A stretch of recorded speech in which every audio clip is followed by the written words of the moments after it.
ಇವಾಗ ಬಾಣಲಿ ಇಟ್ಕೊಂಡಿದ್ದೀನಿ. ಇದಕ್ಕೆ ಒಂದು 2 ಟೇಬಲ್ ಸ್ಪೂನ್ ಎಣ್ಣೆ ಹಾಕೋಬೇಕು. 2 ರಿಂದ 3 ಟೇಬಲ್ ಸ್ಪೂನು. ಒಂದು ಈರುಳ್ಳಿ ಕಟ್ ಮಾಡ್ಕೊಂಡಿದ್ದೀನಿ, ಅದನ್ನ ಹಾಕೋಬೇಕು. 1 ನಿಮಿಷದವರೆಗೂ ಚೆನ್ನಾಗಿ ಫ್ರೈ ಮಾಡ್ಕೋಬೇಕು. ಒಂದು 6-7 ಹಸಿಮೆಣಸಿನಕಾಯಿ ಹಾಕೋಬೇಕು, ಕಟ್ ಮಾಡಿ.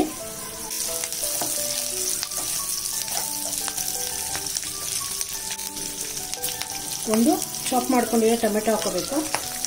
ಎಲ್ಲ ಸೇರಿ ಒಂದು 2 ನಿಮಿಷ ಚೆನ್ನಾಗಿ ಹುರ್ಕೋಬೇಕು. ಟೊಮೆಟೊ ಸಾಫ್ಟ್ ಆಗೋವರೆಗೂ ಹುರ್ಕೋಬೇಕು.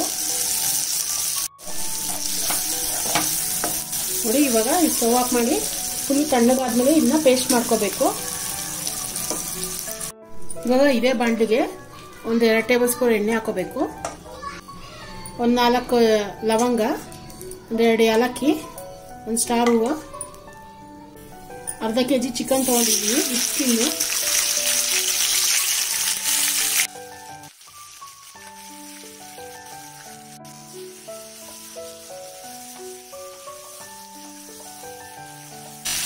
ಇದಕ್ಕೆ 1 ಟೀ ಸ್ಪೂನ್ ಅಷ್ಟು ಸಾಲ್ಟ್ ಹಾಕೊಂತಾ ಇದ್ದೀನಿ.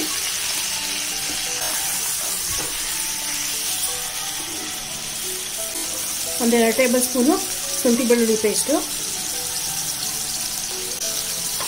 ಮೀಡಿಯಂ ಫ್ರೈ ಮಾಡಿಬಿಟ್ಟು ತಟ್ಟೆ ಮುಚ್ಚಿ ಬೇಯಕ್ಕೆ ಬಿಡಬೇಕು. ಸ್ವಲ್ಪ ಇದನ್ನ ನೀರೆಲ್ಲ ಬಿಟ್ಕೊಳ್ಳುತ್ತೆ.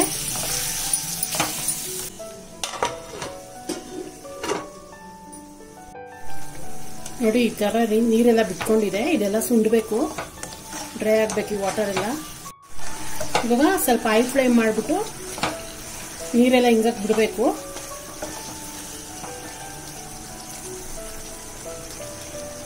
ಸುಂತಾ ಇದೆ, ಸಾಕಿದು ಸುಂಡಿದ್ದು. ಇದೆಲ್ಲ ಎಣ್ಣೆ.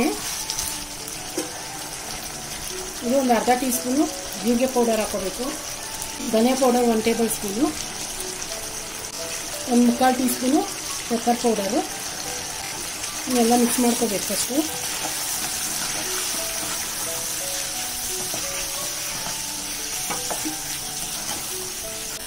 ಈರುಳ್ಳಿ ಟೊಮೆಟೊ ಹುರ್ಕೊಂಡಿದ್ವಲ್ಲ, ರುಬ್ಕೊಂಡಿದ್ದೀನಿ, ಇದನ್ನ ಹಾಕೋಬೇಕು.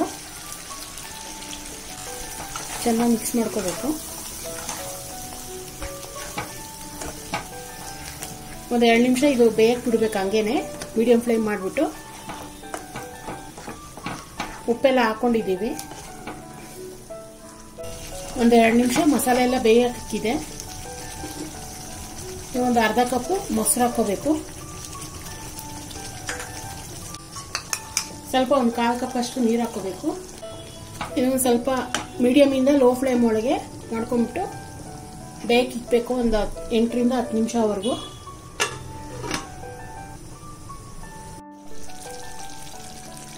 ನೋಡಿ, ಒಂದು 10 ನಿಮಿಷ ಆಗಿದೆ.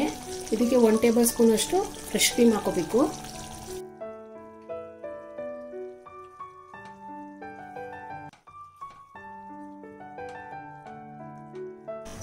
ಗರಂ ಮಸಾಲ 1 ಟೀ ಸ್ಪೂನು, ಸ್ವಲ್ಪ ಕಸ್ತೂರಿ ಮೇಥಿ. ಇವಾಗ ಇದಕ್ಕೆ ಒಗ್ಗರಣೆ ಹಾಕೊಳ್ತೀನಿ. ಇದು ರೆಡಿ ಆಗಿದೆ. ಇದಕ್ಕೆ ಒಂದು 2 ಟೇಬಲ್ ಸ್ಪೂನ್ ತುಪ್ಪ ಹಾಕೊಂಡಿದ್ದೀನಿ. ಒಂದು 5-6 ಹಸಿಮೆಣಸಿನಕಾಯಿ ಸ್ಲೈಸ್ ಮಾಡ್ಕೊಂಡಿರೋದು ಹಾಕೋಬೇಕು.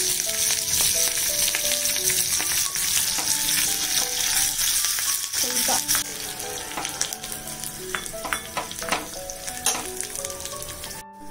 ಗ್ರೇವಿಗೆ ಹಾಕೊಂಡ್ಬಿಡ್ಬೇಕು ಇದನ್ನ. ಇವಾಗ ಇದು ರೆಡಿ ಆಗಿದೆ. ಸರ್ವಿಂಗ್ ಬೌಲ್ಗೆ ಹಾಕೊಂತೀನಿ.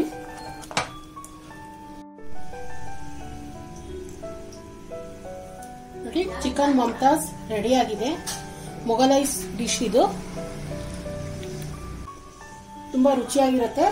ಪರೋಟ, ನಾನು ಈ ತರ ಜೊತೆ ಕಾಂಬಿನೇಷನ್ ಚೆನ್ನಾಗಿರುತ್ತೆ.